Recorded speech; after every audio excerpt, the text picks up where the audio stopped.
Y'all, there is a situation we are going to be giving an update on because I have been talking about this for the past couple of days now. On Alex, he was exposed by one of his exes, Alice, who then two more exes came out and exposed him with really crazy allegations and shit. He can't even call them allegations because there's so much proof in the pudding and the screenshots that these ladies have come forth and uploaded. But iNabber's is one of Alex's friends who did speak out about the situation and said he was more in the dark than what people think, but he wishes Alice the best.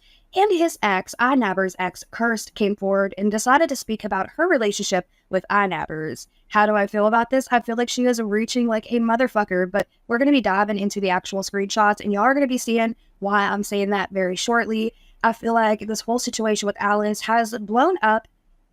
It's blown up. That's really all I can say about it. I feel like every commentary channel right now on YouTube has picked up on the situation, and it's just been making its rounds through everybody's channel and feed at this point. But I feel like with the situation getting as big as it did, I feel like Kirst kind of wanted to get her foot in the door with the situation and speak out about her own experience and make the whole damn thing about herself, which I'm not feeling it. But with that being said, we're going to be diving right into it, and y'all are going to be seeing why I'm saying that. I'm not saying it to be harsh, but I feel like Missy Ma'am really is just reaching, trying to get attention out of the situation, and iNabber's is not having it.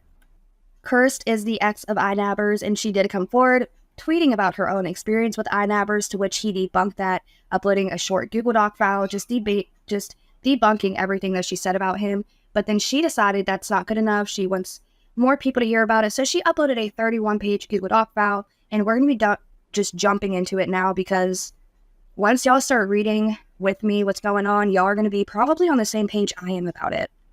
She started off strong by uploading this over to X and said, "My relationship with iNabber," and uploaded this 31 Google page file. And it's really crazy the things that she went into, and it's even crazier how she started it.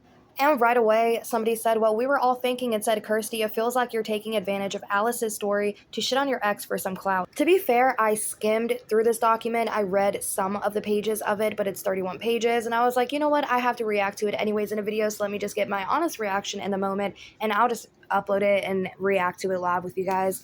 So it starts off by saying, "My relationship with iNabber." I want to start by saying this is informational that I never wanted to disclose publicly, but I have been given no choice, which again, you did not have to come out with those incriminating tweets in the first place saying that he's just as bad as Alex behind closed doors, because you know he would have to defend himself and debunk that, and that's what he did. And now she's feeling like she just doesn't have the choice even though she started this. And then she said, "I want to note that whilst there were many horrible situations that I endured, the whole relationship wasn't awful. I had a lot of love for Frasier at one point. There are many moments that I hold dear, but they do not make up for the fact that there were also traumatic ones." I'm not trying to shit on her story or anything like that, but y'all, I just feel like the evidence isn't there. She said, "In this doc, I will be sharing personal stories supported by dates, photographs, and screenshots from social media and text messages. Being that Frasier and I have lived together, we were rarely apart. A lot of what happened did not transpire over text. A narrative has been spun that I have made all of this up for attention, which isn't the case. Frasier attempted to disprove me by recognizing that I did not text him about our issues, which is groundless." And I'm not trying to shit on her again, but I feel like a lot of the points that she's making in this are also groundless based with the evidence that she provided, but we're going to be getting into that when it comes. She continues to say, "Alice was extremely brave, and it made me feel like I should speak up after seeing Frasier go straight to defense on his stories. He is not the saint he makes himself out to be. He is manipulative and a chronic liar. I have never met someone with such a Jekyll and Hyde personality like him." She continued by saying, "Regarding Frasier saying that I backtrack upon what I said, I posted a reiterated version of my original post to confirm he was included in me saying, I don't think anyone knew the extent in which Alex was abusing Alice. I wanted to clear some confusion. I didn't backtrack. When mentioning about physical implications, I was talking about my hair loss photo on page 18, involuntary vomiting, intense nausea, migraines, and so on. I thought that was clear. Someone raised a point which made it seem like he physically hurt me, and I didn't want that to be what people believed. Although there was abuse/mistreatment in other forms, he never hit me, and I would never claim otherwise. Not a backtrack, a confirmation." I'm not trying to devalue what Kirst is talking about or talking about her experiences here. I'm not trying to say these things did not happen, like point blank period. I'm just saying I think maybe it's a little out of context the way that she's providing it, like via text and then giving the evidence. I just don't feel like it's really matching up as that cold case evidence as she thought she had. Going into this, the evidence just ate there, in my opinion. And as we get into the screenshots, y'all are going to see why I say that. I'm not saying it again to devalue her situation, but it's just, in my opinion, it's not there. But anyways, she's saying here already, she's already having to defend herself for misspeaking on the situation, which I raised that up in my last video, and I feel like that was a very valid point to bring up. She said that he was just as bad as Alex behind closed doors. Well, when Alex has abuse, like, accusations circling the internet right now, you can't put that out there about somebody and not be able to provide actual evidence and context for that situation happening. And I feel like that's exactly what she did. She just kind of see Alice had a story in a situation that happened to her, and she wanted to speak out and kind of form her own story and situation. And again, I do think she did experience. Well, there's my alarm. What I was trying to say, when she seen that Alice's story was really blowing up and she was able to get her side of the situation out there, I feel like Kirst manipulated the situation in a way to make it seem like it was worse than what it was by uploading those tweets that made it seem like iNabber's was just a shit guy. And he might be, but not to the extent of what she's trying to paint it. And when we get into these screenshots, y'all are going to be seeing a lot more of why I'm saying this. So please don't think I'm just attacking this woman. I just really, let's just start looking at it. One of the first major things that she talked about was his dog Kenji, and she said Kenji was fully one of the biggest strains on a relationship being mendable. Kenji had a lot of issues with food aggression and a fear-based aggression. When we went on holiday, Fraser's friend looked after Kenji, and he bit him while being fed. Fraser told me this was the first time it ever happened before, and I was confused. He lied to me. Kenji had bitten other people before, but he hid it from me. The first time he had bitten me was when I had fed him for the first time. I had put the food in his bowl and then placed it down, and Kenji had started eating, but Fraser was adamant that I needed to wrap the rest of the tin up and then put it back in the fridge, otherwise he would be aggressive. He told me to take his food away and do that, so I did. I put the bowl back on the counter and started wrapping up the tin like he said. Kenji was barking at first, so neither Fraser or I thought anything of it. Then he started attacking me and ripped my PJ bottoms to shreds, and it got a few bites into my leg. Fraser admitted that he shouldn't have told me to take the food away, but said that it has never done anything like that before. She did attach a picture of the bite. I'm not going to show it for obvious reasons, but if y'all do want to go to Twitter, just search this whole situation up, it will pop up and y'all be able to see the images for yourself. But the ones that do have the bites, I am going to be censoring, again, for obvious reasons. But it does look pretty rough. Like, there's a nice amount of bruising, and it's like the yellow bruising, so you can tell it was a deep puncture wound, and she does have bandages over it, so it's not that graphic. But again, this does look like a pretty nasty bite. I will say this, that's very negligent of him, and knowing that the dog does have aggressive tendencies, especially whenever you're trying to feed it. So the fact that he did send her in to try to feed the aggressive pup probably wasn't. That was probably a very negligent decision on his end. But if she wasn't comfortable with it, I wish she wouldn't have tried to do that, even though he did lie and say, hey, the dog hasn't been aggressive before. This isn't her fault by any means, though, and it's very important, you guys, if your dog is aggressive, to not lie about it, especially to the people living in your home, because in most states, dogs only have, 3 bites. If there's 3 bites that get reported, a lot of the times the city wants you to put your dog down, or just bad stuff can happen. So he needs to be open and honest about Kenji's food aggression, especially if he's making people feed the dog.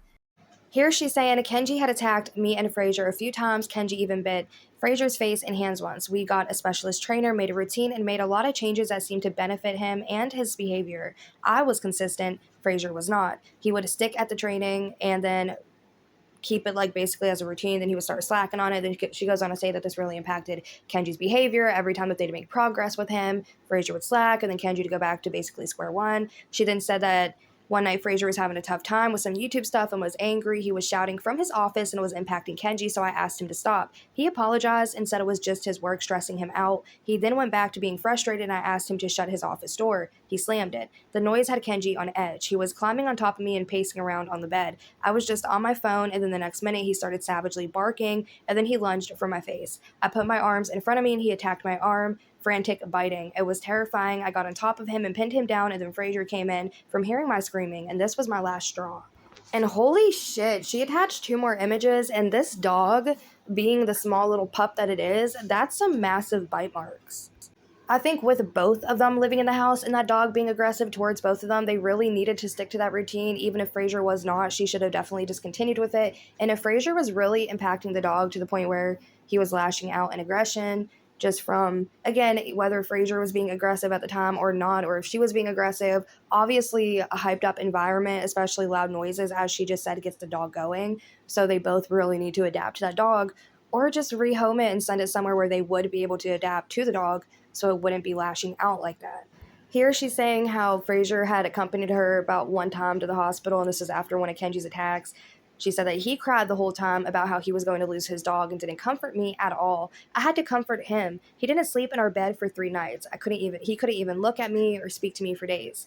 I was dealing with fresh trauma and he ignored me. He made me call the vets to organize an appointment to get their advice as his aggression was too dangerous for us to live with now. Me. I had been attacked by this dog yet again. He made me call the vets like it was my responsibility. She then attached some screenshots here saying he would send me photos of Kenji in a room which the trainer said he shouldn't have access to as a laugh to someone who was being terrorized by Kenji.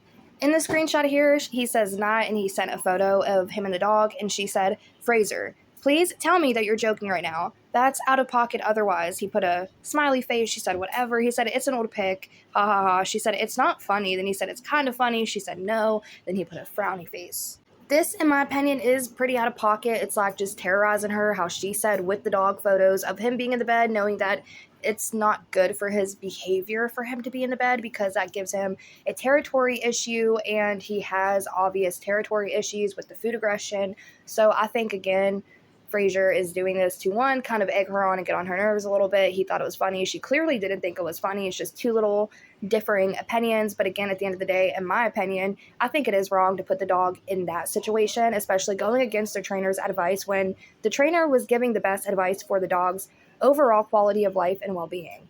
Now, the second photo here says Kenji may be not in his cage right now, but he will be soon. Okay. Also, you're telling me he's in the bedroom? Fraser said yes. And not in a cage. Excuse me? Not yet. She said rules are rules, which I do agree. He should have been doing what was best for the dog in this situation, and of course for her for living in the home, and for himself. The dog attacked him multiple times. So they definitely need to keep up both of their ends when it comes to doing this training, and it seems like she really was doing her end and he was kind of slacking on it. Then Fraser sent her this photo of Kenji just kind of chilling with him. It seems to be in the bedroom, but I'm not exactly sure.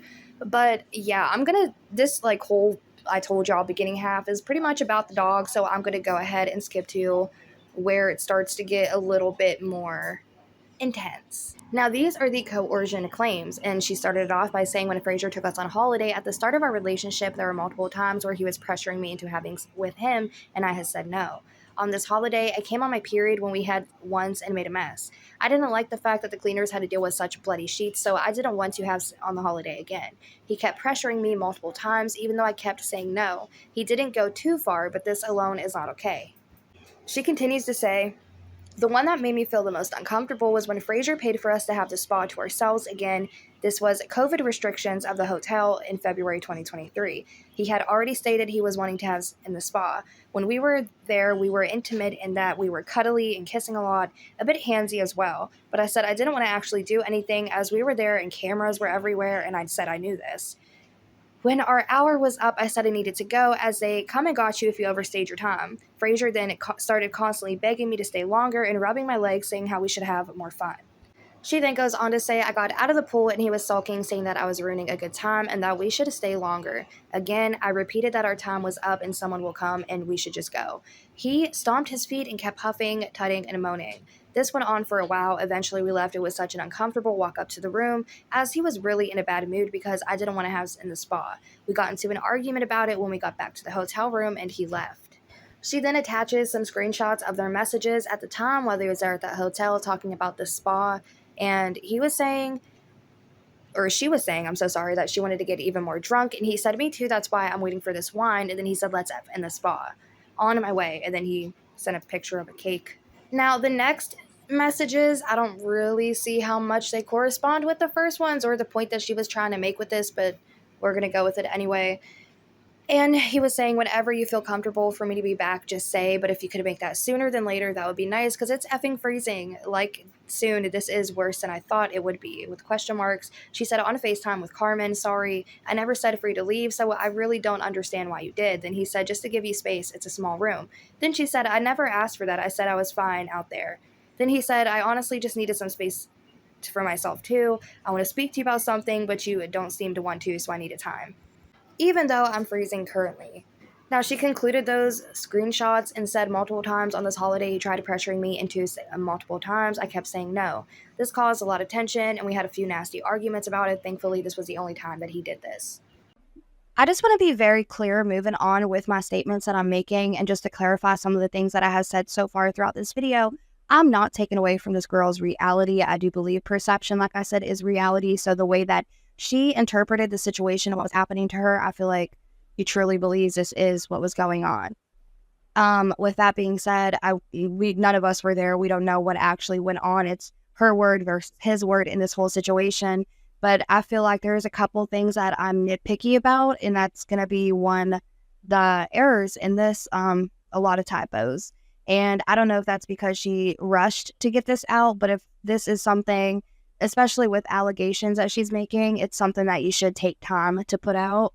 But yeah, again, that's probably a nitpick, so I'm just going to leave that there. But I do want to say, just in my opinion, from what I'm seeing so far, I feel like she's taken the situation and speaking about it more so emotionally than factually. I think she was very emotional during these times from the looks of it in her statements. So I think, I don't know, I'm just kind of taking this like with a grain of salt because I haven't seen iNabber's thing yet, where he responded to this in like an 80-page document file. So that's going to be exciting and interesting. And we are going to be covering that, but those are just like what I'm picking up so far throughout this. Now we're going to be talking about confinement. She was saying how she felt very confined and lonely whenever she lived with iNabber's, and she was saying he gets anxiety filming. So he would ask her to just give him the space that he needs while he would film. And she was saying she would just walk the streets more so and give him the space that he wanted, and it made her feel very confined. And she said she felt lonely because she felt like she was cooped up in her room all the time while he was filming. And let's dive into this. She says confinement. Fraser had, or still has, I don't actually know, a lot of anxiety surrounding filming when other people are around. He mentioned this to me, but not the severity. The first time he got angry about it was before we went on the holiday. I was very tired and was napping on the sofa. He wanted me to walk to the Canary Wharf to go pick up some bed sheets for his friend that would be looking after Kenji while we were away. I wasn't fully aware that this was because he wanted to film whilst I was gone, so I was just going to do it after I had napped. He had texted me, but I hadn't seen it that I was asleep. He had gotten very stressed out and came into the living room and snapped on me if I was going to get the bed sheets or not. I said I was going to, I just wanted to nap for a little bit longer as I was tired. He then stormed out, slamming the living room door, slamming his office door, and started playing music extremely loud. When I say loud, it was vibrating the floors, loud. I got scared and thought he needed space, so I decided to go get the sheets. I didn't tell him that I had left as I was scared to talk to him after that. Now, these text messages say, I need to record a video, and if I don't, I won't have anything to release next week, and John Lewis closes in less than an hour, meaning Kenji will have no bed sheets. I haven't even packed. The later this gets done, the less sleep I'm going to get. Then he put, question mark, what size sheets? What? You left? Yeah, what size sheets, please? Why wouldn't you say king size, but I'm not going to have enough time now? Just sheets or duvet covers as well. He said sheets. Why would you not say? Because you slammed 2 doors and played loud music, so I took that as you wanted to be left alone. He said, slam 2 doors, what? And listening to music? Come on. Working out and listening to music because we're not going to the gym. Now she's talking about how basically when she first moved in, he would be kind of nice to her about, hey, you're distracting me while I film. Can you please put headphones in? Can you please leave the room? Then talked about how it got to the point where she couldn't make any noise at all. Now she's saying there were times when I was shut in the room for not being able to make any noise for almost 5 hours on many occasions. He would come in after filming and have a go at me for if I had gone to the toilet and flushed the loo. One time I was poorly and he had shouted at me for coughing and for being inconsiderate. I had to be so silent that he wouldn't be able to notice. If I was in the flat and if he heard anything, I was shouted at after not respecting his anxiety surrounding filming, and that if he couldn't film, he couldn't make a living. She said here at the bottom that it was so horrible she felt like a prisoner in her own home. She said, sometimes I would get angry because I had left my medication in the kitchen or living room and I couldn't get it. I will admit there was one time where I just had enough and went very angrily and got my meds and then slammed my door on the way out. She ended up including a photo from social media that she had posted saying living with an influencer is not fun when you get locked in the bedroom for hours on end so they can film. Then it shows him sharing a photo saying, this is how I look at you, and she followed it up with this. Versus how you look at me when you're gaming, he said you kept interrupting during a boss battle, and she said the world doesn't stop for boss battles, babe, and he said, yeah, I can tell. I'm going to wrap this up for a pretty selfish reason. One, because I'm testing this new editing thing, and I don't know if y'all are even going to like it. But with that being said as well, it's taken me an extremely long time to make this video up until this point, and the video's been kind of long, but not incredibly long because there was still a lot to touch on that I wasn't able to. But with that being said, not necessarily, because tomorrow I am going to be looking at iNabber's and what he had said about the situation, because he did respond back to this with an 80 page or 81 page Google Doc file, and kind of put some of these allegations to rest. But with that being said, yeah, I don't want to take away from this woman's experience. I do definitely think that it was very emotional for her to go through these things. And I, again, at the beginning of the video, said perception is reality. So how she perceived the situation is her reality for her. And I'm not going to sit here and say it wasn't that bad, because to her it was. I think why I was kind of harsh throughout this video to Cursed is kind of because she was the one who originally made that statement and started this whole situation with iNabber's, even though they did have their own past and it was very sour. Again, I won't take away from that. But I think that she kind of started this and fueled it by saying he's just as bad as Alex behind closed doors, because while they did have their kerfuffles, nothing abusive really happened, even though it was very mentally and emotionally traumatizing for her to go through this relationship. But the way that she said it in her tweets made it seem like it was going to be this huge hit piece and she's going to be exposing a bunch of shit on iNabber's, and it's more so just emotional things that she's gone through with him, which again, I don't want to take away from that, but I hope y'all are understanding what I'm trying to say. But I'm going to wrap this up. Let me know your thoughts and opinions in the comment section down below. I know some of the things I said was distasteful. Don't cancel me. And with that being said, I'll catch y'all in the next video.